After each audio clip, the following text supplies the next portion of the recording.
Hello बच्चों, चलिए हम अपने दिए गए प्रश्न की ओर बढ़ते हैं।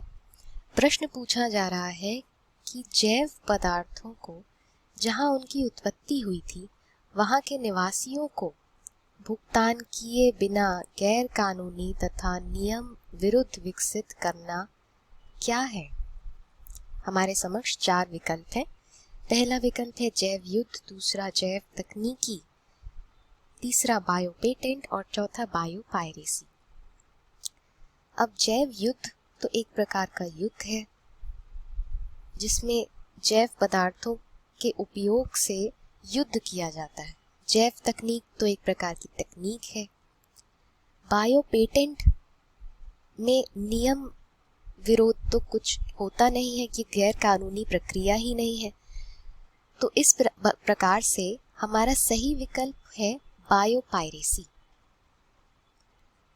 अब इस प्रश्न की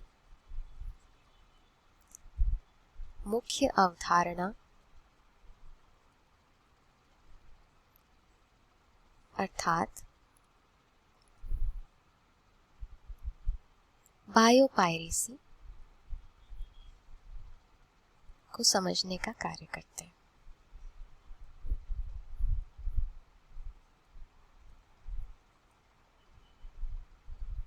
ठीक है, बायो पायरेसी बहुराष्ट्रीय कंपनियों और अन्य संगठनों द्वारा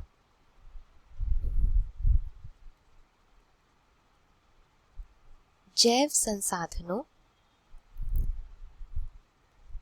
यह कंपनियों और संगठनों द्वारा जैव संसाधनों के उपयोग को संदर्भित करने के लिए इस्तेमाल किए जाने वाला शब्द है,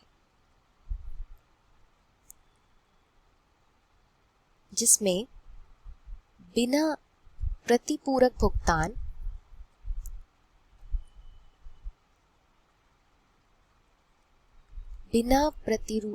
प्रतिपूरक भुगतान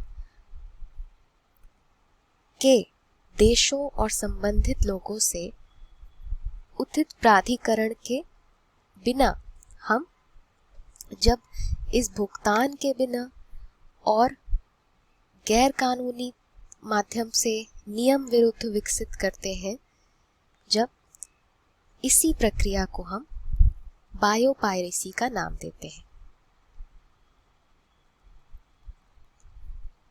ठीक है, तो जैसा कि मैंने आपको बताया कि जब यह बहुराष्ट्रीय कंपनियां और अन्य संगठन इनके द्वारा जैव संसाधनों के उपयोग को संदर्भित किया जाता है बिना प्रतिपूरक भुगतान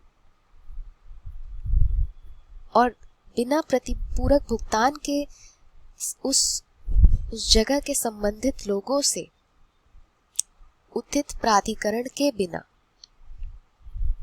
इन दोनों के ही विरोध जाकर जब हम यह कार्य करते हैं, इसी को बायो पायरेसी का नाम दिया जाता है, इसी प्रक्रिया को। अगर मैं आपको इस प्रक्रिया का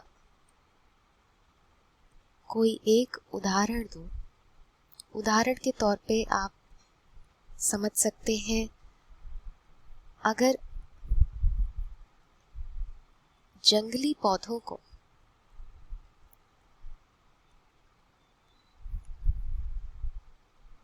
जंगली पौधों से दवाओं का उत्पादन,